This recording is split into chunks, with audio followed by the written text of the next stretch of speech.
ನಾನು ಸಹ ನಿನ್ನಂತೆಯೇ 99 ಮಂದಿ ಸಹೋದರರನ್ನು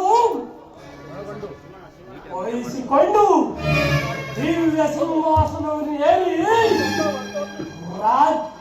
ದಿವ್ಯ ಸಿಂಹಾಸನ ಏರಿ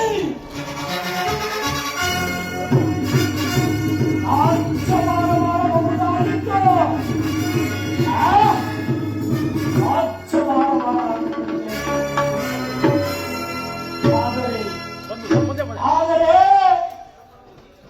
ನಿನ್ನ ಆಕಾಂಕ್ಷೆಗಳೆಲ್ಲವೂ ಗಾಳಿ ಗೋಪುರವಾದ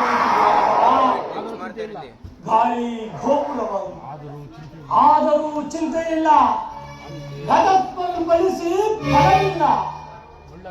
ಮುಳ್ಳನ್ನು ಮುಳ್ಳಿಂದಲೇ ಕೀಳಬೇಕು, ವಜ್ರವನ್ನು ವಜ್ರದಿಂದಲೇ ಛೇದಿಸಬೇಕು.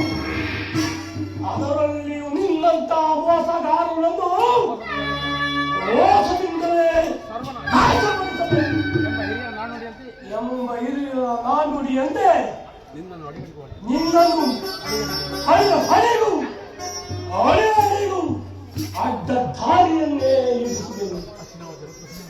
ಅಷ್ಟು ಮಾತ್ರವಲ್ಲ ಸುಯೋಧನ, ಹಸ್ತಿನಾವತಿ ರಕ್ತ ಸಿಂಹಾಸನವನ್ನು ರಕ್ತದ ಕೋಣೆಯಲ್ಲಿ ಒಳಗಿಸಿ ರಾಜ್ಯದಲ್ಲಿ ಅಶಾಂತಿ ಎಂಬ ಗುರುಗಳನ್ನು ಎಬ್ಬಿಸಿ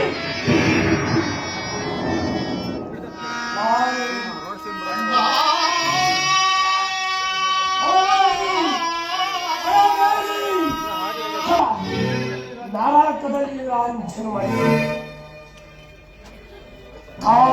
ಅಧಿಕಾರವಿದ್ದೆ ಎಂದು ಕೊಪ್ಪಿ ಮೆರೆಯುತ್ತಿರುವ ಎಷ್ಟು ದಿನ ತಾನೇ